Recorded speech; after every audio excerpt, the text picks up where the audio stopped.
My name is Danny from Science Center Singapore, and I will be your host for today. Now, we are going to do a quick poll right now featuring 5 questions, which I hope you will actively participate in, as we will discuss the answers to these questions later in our podcast. Here's how you can participate in the poll.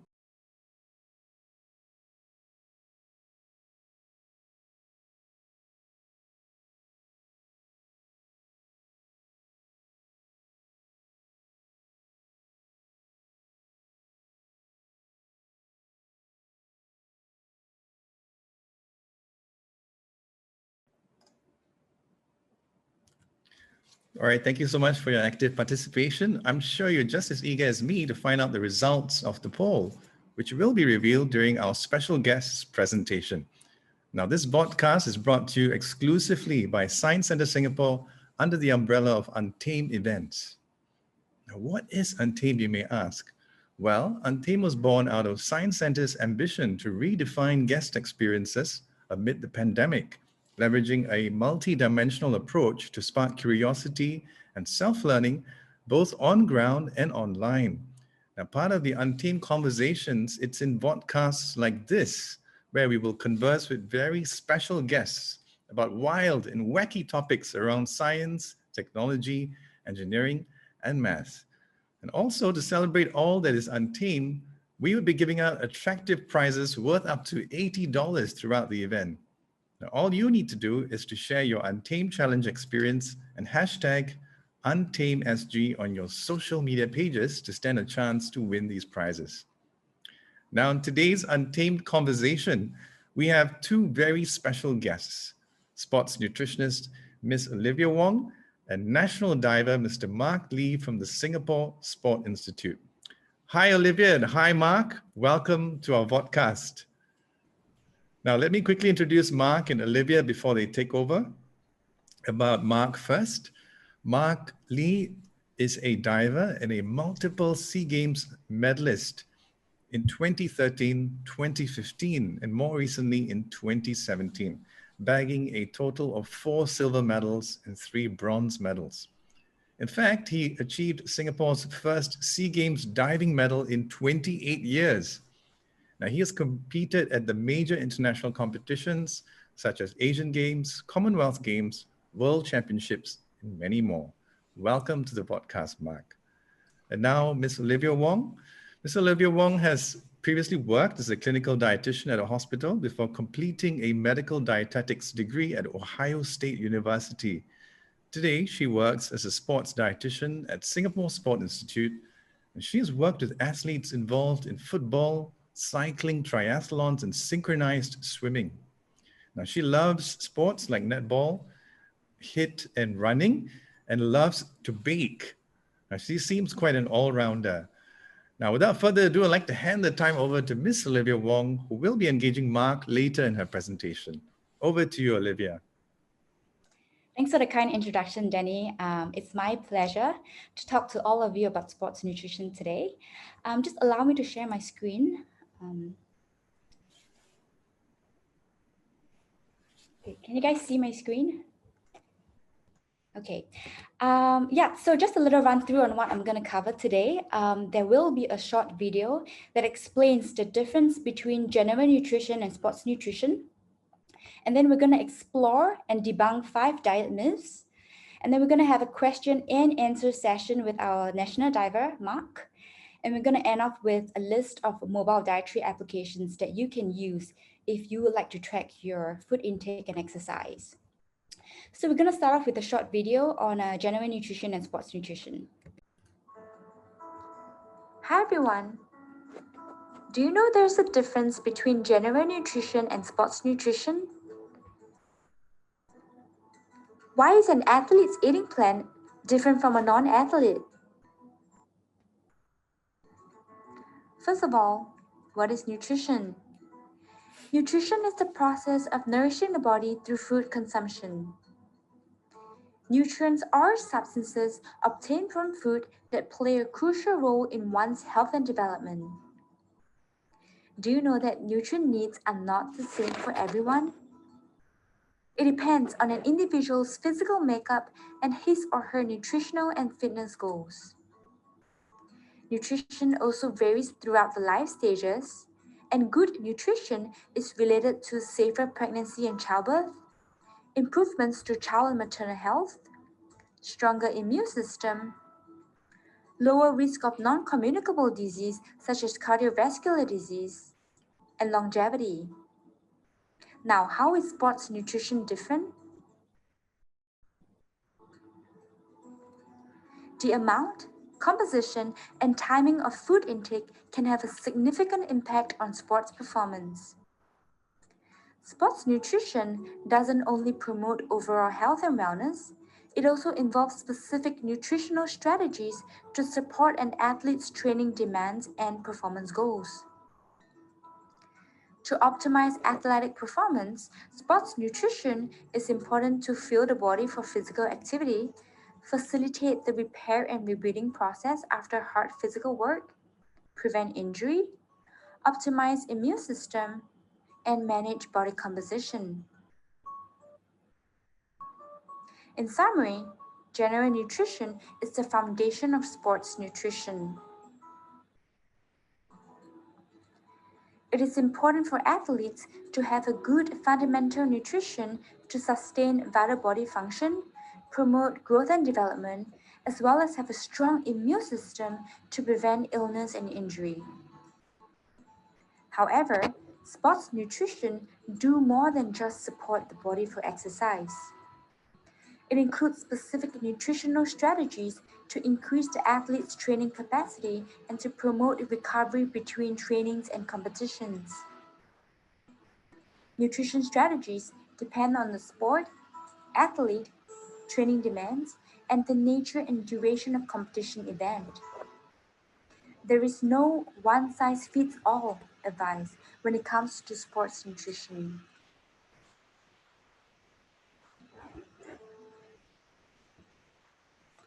Yep, so now that was a quick summary of the difference between general nutrition and sports nutrition. And now we're just going to move on to diet myths. So previously, you guys have participated in a poll, and one of the questions was, are supplements necessary to improve diet quality and exercise performance? And the first myth that I'm going to debunk today is this. So a common misconception is that supplements are often necessary to improve diet quality and exercise performance. However, the food-first approach is always recommended, not only for the general population, but for athletes as well. So what is the food-first approach? So let's think of it like a cupcake. A well-balanced diet from whole foods should form the base of your cupcake, which is also the foundation. It comprises of a diet rich in whole grains, lean protein, fruits and vegetables to support growth and development, to maintain good health and immunity, and to provide optimal energy for your daily activities and exercise. And the icing of the cupcake would then be your supplements. So such as things like your protein powder and other supplements as well. And this shouldn't be the foundation of your diet. You should only consider supplements if there's a deficiency in your diet or if you're struggling to get enough of the nutrients in your diet. And let's look at why food is preferred over supplements. So if you were to compare an orange with a vitamin C supplement, an orange provides not only vitamin C, but it also has a range of other vitamins, minerals, as well as fiber to support health. A vitamin C supplement, on the other hand, contains only vitamin C without the other beneficial nutrients. And if you were to compare 2.5 cups of whole milk with a scoop of protein powder, both of them provide 20 grams of protein. But 2.5 cups of whole milk actually provides quality carbohydrates, calcium, vitamins that can synergistically provide a range of nutrients that can promote health. A scoop of protein powder, on the other hand, that has been isolated and processed, contains only a trace amount of carbohydrates and contains unknown fillers and contaminants. So this is why we always recommend that you obtain your nutrients from food first. So the second question that you guys answered was, do you need to consume as much protein as possible to build bigger muscles? And I think 67% of you said yes. Now, a lot of people think that the more protein you consume, the bigger muscles you get. First of all, let's talk about what is protein and why do we need protein. So protein functions as enzymes. They are important for many biochemical reactions in our body. They're also important structural proteins, which are important for our hair, collagen for our tendons and ligaments. They're also important for hormone synthesis and transport proteins in our body. So they're really essential for our bodily function. But is the more protein, the better? So this is the daily recommended protein requirements for healthy adults. As you can see here, for general intake for healthy adults, the recommendation is 0.8 to 1 gram of protein per kilogram of body weight. So if you are a 60 kilogram adult, aiming for 0.8 to 1 gram of protein per kilogram of body weight will give you about 50 to 60 grams of protein per day. And if you're looking to gain more muscle mass, you can actually aim for a higher range of 1.3 to 1.7 grams of protein per kilograms of body weight. And it's also important to pair your protein intake with resistance exercise for muscle building. And this slide is just to show you an example of 15 to 20 grams of protein foods, and just to show you how easy it would actually be to obtain your protein through foods. So a palm size of protein, 2 eggs, a block of tofu, 500 mils of soy milk or milk will easily give you about 15 to 20 grams of protein.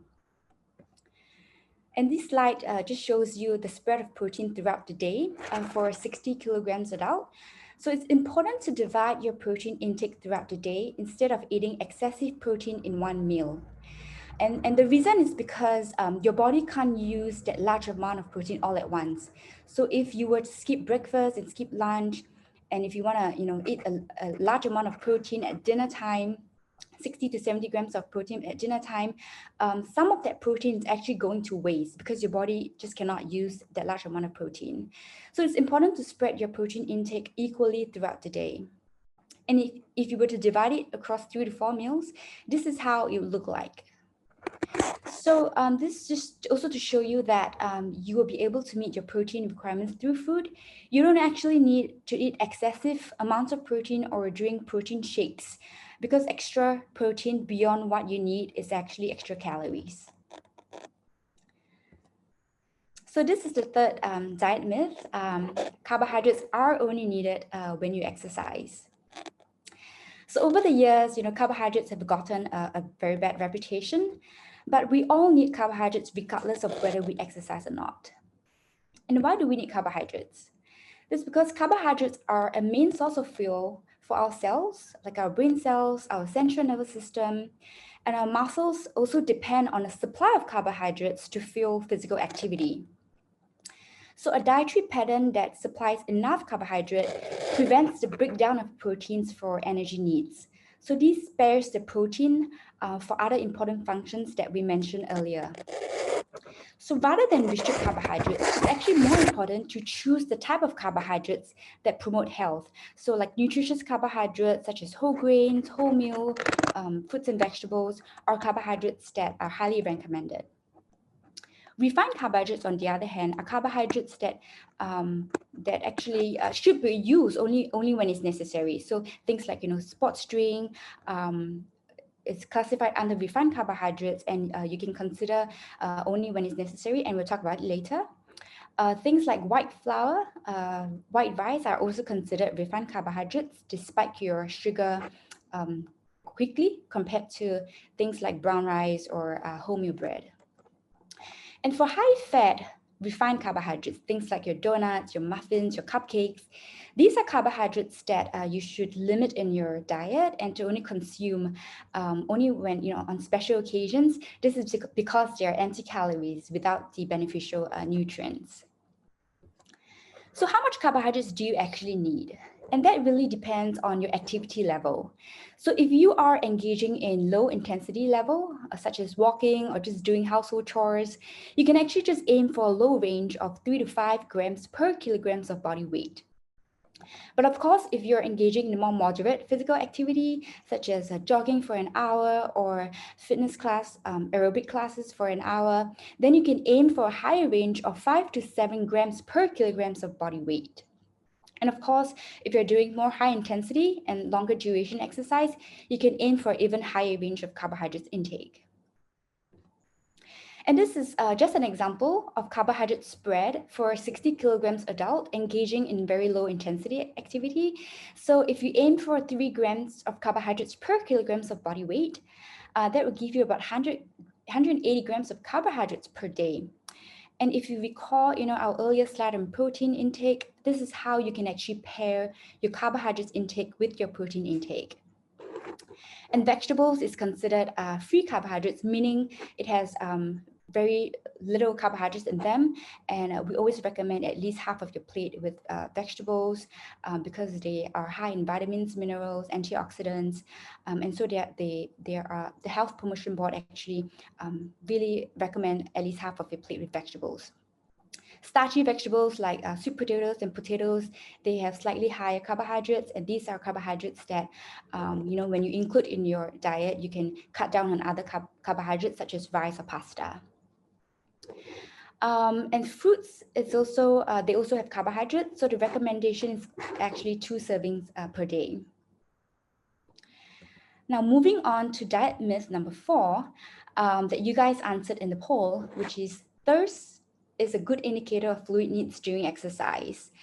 I think the response was 50% for each. 50% of you answered yes, and 50% answered no. And although thirst is a principal driver of fluid intake, thirst is actually a poor indicator of fluid needs during exercise. This is because by the time you feel thirsty during an exercise session, you probably have already lost too much fluids. Exercise generates heat and increases our body's core temperature, and drinking fluids help to reduce our body's core temperature. So there are a few factors that affect fluid intake, and it really depends on a couple of things. It depends on the type of exercise that you're engaging in. So if you're doing high intensity, long duration exercise, then you probably would lose more fluid through a sweat, and you probably need more. It depends whether you have opportunities to drink during your exercise. So if you're doing like a football game or a netball game where you only have time to drink during your breaks, then these are things that you have to consider as well when it comes to your fluid intake.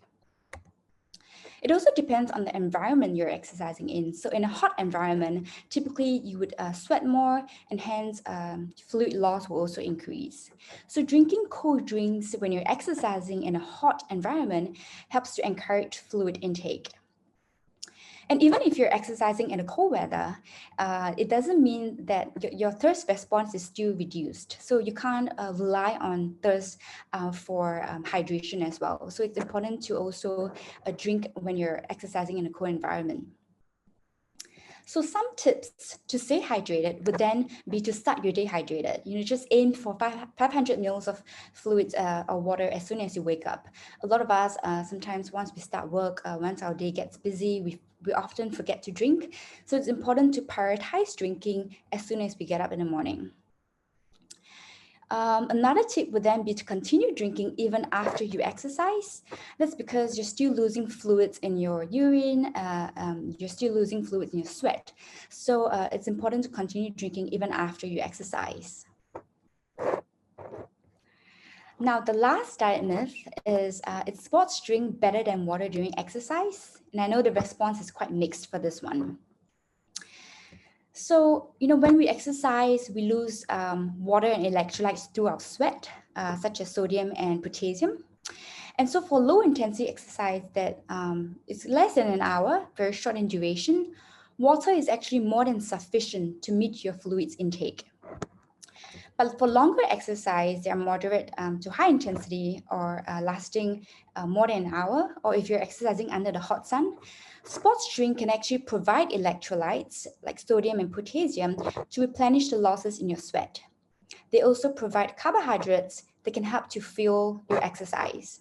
And I just want to mention here that, for those with medical issues like diabetes or kidney issues or high blood pressure, just to be mindful of the sugar and sodium that's coming from sports drink. And just want to mention that sports drink is actually not the same as soft drinks. And why is that so? Because soft drinks is actually very high in sugar content, and that leads to high osmotic load that can cause gastric disturbance. So 100 mils of soft drinks provides about 3 teaspoons of sugar. So one can gives you about 7 teaspoons of sugar. Sports drink, on the other hand, has about 6 to 8% of carbohydrates, so they are better tolerated. Another thing I want to bring up is that soft drinks are often very gassy, so it kind of discourages you from drinking more, and also it may not settle well in your stomach. As I mentioned earlier, we lose electrolytes in our sweat, so it's really important to replenish our electrolytes. And soft drinks simply they don't have enough electrolytes to replace in your sweat. So, we have come to the end of our presentation, our diet myths presentation. And now we have a few questions with our national diver, Mark. And Mark, thank you for joining us today. Thank you. It's an honor to have you today with us. Yep, I just have a few questions for you. So the first question is, we know that food first approach should form the basis of our diet. However, the nature of your sport involves long training sessions and also requires you to be lean and well muscled. How do you achieve your performance and physique goals with food? Do you take supplements along with food, and why? Yeah, I completely agree with having a food first approach, and this is something that I do on a daily basis as well. While I understand that taking supplements sometimes might seem as the easy way out, I really believe that we should always try and get our nutrients, our carbohydrates, our proteins, all the other nutrients from real food. And, while I do take multivitamins, I only take it during competition season. So in my off seasons, I don't take multivitamins at all. So I really try and get all the energy, all the nutrition that I need from real foods. It's Mark, is really reassuring to know that even for an elite athlete like yourself, that you strongly believe in obtaining your nutrients through whole foods. And it's just great to know that you believe that nutrition play a role in your performance as well. Yeah. So the second question I have for you actually is, how do you manage your protein intake on a typical training day? Yeah. My lunch every day is pretty standard. So every day I would have 2 chicken wraps, and so I would have 2 wholemeal wraps, and in each of them I would have 1 chicken breast. And for me, that's a very easy way to know how much protein I'm getting in, to fuel me for my training or to help me with my recovery. So I use 2 chicken breasts as a good gauge for me to know that I'm getting enough protein in. Okay. What about other times of the day, let's say breakfast or dinner? How do you normally, how does protein fit in those meals? Yeah, so protein is a huge part of every meal that I have: breakfast, lunch, dinner, even a snack. And I do try to incorporate it. I do try to spread out my protein intake across the day. So for example, breakfast, if I'm having breakfast, I'll make sure that I'll have eggs as protein, or oatmeal with milk. And for snack, I would have like nuts, like what was shown on the presentation earlier. So I do try, and I'm very conscious of how much protein I'm taking throughout the day. And I don't just load it up on one meal, because I don't think my body can handle it that way. Oh, that's great. Yeah, that's great. Yeah, thanks for that, Mark. So the third question I have for you actually is, for a sport like diving that requires power, flexibility, high level of skills in coordination, do you think carbohydrates play a role in your training and performance? Do you consume carbohydrates on non-training days? Yeah, 100% agree. Carbohydrates is a huge part of my diet, and I think that this took me quite a while to understand, because I think like most people, I was, in diving, first of all, it's an aesthetic sport, right? And of course we can't have too much fat on our body, and for that reason, I think for a period of time, I tried to stay away from carbohydrates, but that really affected my performance because carbohydrates is the main source of energy when especially you're doing high intensity workouts. So carbohydrates is a huge part of my diet, and when I don't fuel my body properly, I feel it instantly during trainings. So that's why I make sure that I have pre-training snacks with a good amount of carbohydrates to fuel me for my sessions. And on non-training days, do you typically eat, a little bit lesser carbohydrate? Mm-hmm. Okay. Yeah, so I believe in the energy in, energy out principle. So, if I know that on non-training days, I won't be as active compared to training days, generally, I would not take as much carbohydrates compared to how much I would take on the training day. Yeah, and what you said really reinforced what I presented earlier about how we really need carbohydrates regardless of whether we exercise, and it's really important rather than just limit carbohydrates or cut out carbohydrates. It's more important to kind of match it with your physical activity level. Right, and I think that just to add, there are like two different kinds of carbohydrates, right? So you have your simple and you have your complex carbohydrates. So it's important to know where you're getting, what kind of carbohydrates you're eating as well. I think that awareness is good. Yeah, that's great. Yeah, thanks, Mark. And actually, the final question I have for you is how do you ensure you are well hydrated for your training sessions? Mm-hmm. So I must admit that hydration wasn't something that I focused on so much until I would say a year or 2 years from now back, because I used to think personally I don't have the habit of drinking a lot of water, but after consulting with my nutritionist, she did advise that I drink water regularly. So throughout my session, I do sip on sports drinks to make sure that I'm adequately hydrated. And I try to drink about 1.5 liters to 2 liters of water throughout the day.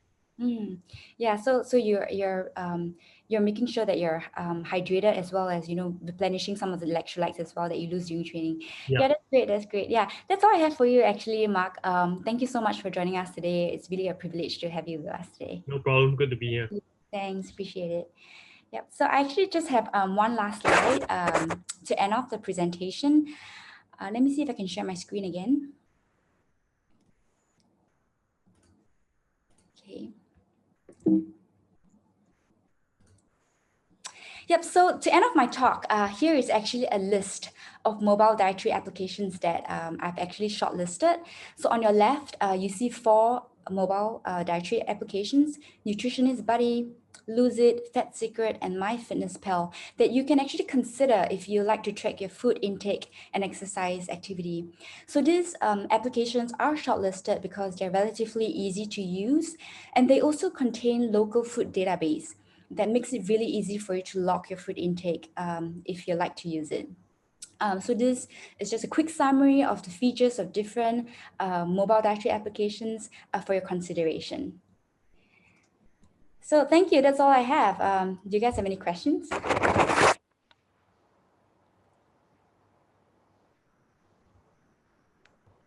Well, thank you so much. That was an enlightening mini Q&A with Olivia and Mark. Thank you both. And thank you so much, Olivia, for sharing the differences between general and sports nutrition, debunking 5 diet myths, and showing us some mobile dietary applications.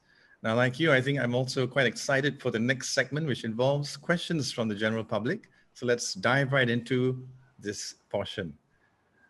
All right, so for questions from the floor, we have one from someone called Growing Student. And the question is, I'm a skinny boy. I'm 14 this year. I always wanted to bulk up, but no matter how much I exercised and I ate, I just couldn't see any results. And I've been doing this for 2 years already. Now I gym on average 1 hour a day. All right, so I'm assuming the question is, how do I bulk up? Olivia, what do you make of this? So for bulking up, the general recommendation is really to to really know when to have your the timing of your nutrients. So for instance, bulking up would then be the timing of your protein intake. So for muscle building, like I mentioned earlier, if you like to focus more on gaining muscle mass, the key is not to actually eat excessive amount of protein, but actually to eat enough and to pair it with resistance exercise and to time it such that your muscles is usually using the protein that you're consuming. So for instance, after you exercise, within 40 minutes, try to get try to get some protein in. So for instance, if you're working out at 3 o'clock, your next meal is at 7 o'clock, what you can do is eat Greek yogurt or drink chocolate milk or milk, or have tuna sandwich or egg sandwich, just to kind of quick start the repair process, and also to help reinforce the resistance exercise that you have done. Of course, at 14 years old, you're still growing, and your metabolism is still very active. So I think for some people, what they struggle is really, they're eating a lot, but they're just struggling to get enough, struggling to bulk up. And during this phase, I guess really, you're still growing, so you really need the nutrients to for growth and development. Don't forget your calcium as well, really important for strong bones, and for resistance exercise, you require calcium as well, calcium intake. Yeah. Thanks a lot for that. That's a very enviable age. That's a time when you'll be thinking, I want to bulk up. But then, before too long, you'll be wanting to do the opposite, to try and shed off extra weight. So yeah, wow. I guess different seasons, you have different needs. Yeah.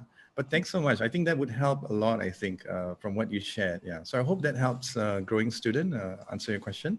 Now, I have a personal question. I used to do HIIT sessions, and my instructor would often promote plant-based nutrition over animal-based nutrition, claiming that plant-based was much better for the body. What's your take on plant-based protein? Is that really better than animal-based protein? Mm. Yeah, so in general, a plant-based diet is good for health. They have vitamins, minerals, fiber that support health. In terms of protein, plant-based proteins such as tofu, your beans, your legumes are really good sources of protein that are good for health. But that's not to say that animal proteins are bad for health. I think animal proteins have gotten a very bad reputation because of a processed kind of animal products, high fat that are actually, or fatty meats, they're actually high in saturated fat that doesn't have a good impact on the cholesterol levels. So I think rather than restricting or cutting out animal products, it is actually more important to choose the type of animal products or animal proteins that are healthier, such as your lean proteins, your chicken breast, your fish. And if you are already a meat eater, I think what would be beneficial is actually kind of to include a combination of plant proteins and animal proteins. So in some meals, you can have animal proteins like chicken breast or fish. Other meals, you can have legumes, beans, and tofu and things like that. All right. Well, thanks for the tip. Yeah, I appreciate that. And I think that helps me, I think, understand a little bit better. We have a question from Jamuel. Forgive me if I'm pronouncing this wrong. So the question is, will cholesterol affect my fitness? I want to eat more meat to bulk up, but my mom keeps telling me to not eat so much because meat has a lot of cholesterol. I think we just touched a little bit on this earlier. Yeah, so I think it would be good to get a variety of your protein from a variety of sources. So meat, usually what affects your cholesterol levels are meat, foods that are high in saturated fat. So not necessarily meats, also things like your butter, things like a heavy cream that are high in saturated fats that would then impact your cholesterol levels. So I would say if you'd like to include more protein in a diet, you can have a combination of plant protein sources as well as animal products. Just kind of balance things up a bit, switch things up a bit. And if you want to consume more protein in your diet or more animal kind of protein in your diet, then choose those proteins that are lean, because those they don't have that high saturated, they don't have as much high saturated fat in them, which might have an impact on the cholesterol level. So yeah, just choose lean proteins, fish, those healthier kind of animal proteins that that and kind of switching things up with plant proteins as well. Yeah. All right, thanks so much. All right, we have another question. It says, I tend to go grocery shopping often in the local supermarkets, and I often pick out sports drinks. Now, I've started noticing that some of them have two versions, one the original and the other the less sugar version. Now, on closer inspection, when comparing the two, though the less sugar version has copious amounts of sodium, even though it's less in sugar. So this got me startled and wondering, would I be worse off taking something less in sugar but higher in sodium? And what should I be looking out for when considering which isotonic drink or even brand of drink to buy?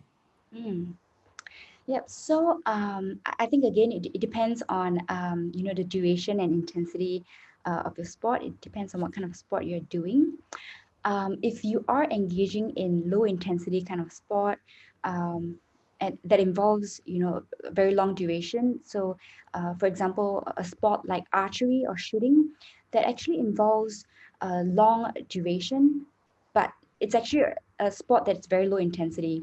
So they're under the sun a lot, they're still sweating a lot, losing a lot of electrolytes in their sweat, but they're not actually moving a lot per se. So in sports like that, you can actually consider the drink, the hypotonic drink, the one with reduced sugar, because you don't want that amount of to load that amount of sugar in them for reasons such as they're not using up that energy anyway, and second, those are sports that require a lot of concentration. So by loading that sugar, it gives them the sugar rush that can impair concentration as well. And of course, like for sports that are endurance sports, like marathons and things like that, your muscles are continuing using that fuel. And so you would want more carbohydrates in your drink, as well as electrolytes. So I think all in all, depends on the kind of sport you're doing, the duration, intensity, and all, yeah. Well, it sounds like a very calculated affair. Trying to work out Yeah. the proteins and carbohydrates, and then amount of sodium even to match the the things that you're doing on a daily basis. That's right. Yeah, I think there's no one size fits all. It's so different for different kind of sport. Yeah.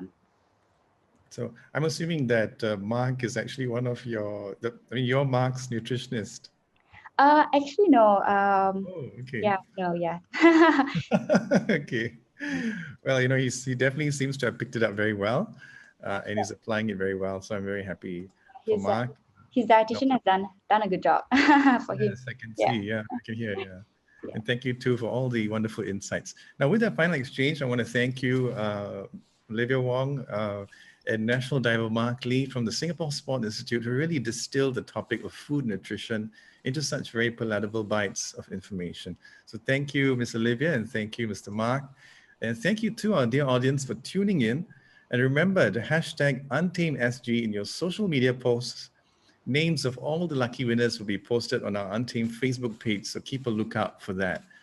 We also have coming up on the 23rd and the 24th, an athlete workshop that will be held at Science Center Singapore itself. So do tune in to our Untamed SG Facebook page to see the details on that. All right, so without further ado, thank you. And remember, when it comes to STEM, nothing is beyond boundaries. So have a great afternoon, and bye for now from all of us at Science Center Singapore and the Singapore Sport Institute. Bye-bye. Bye. Thank you. Thanks.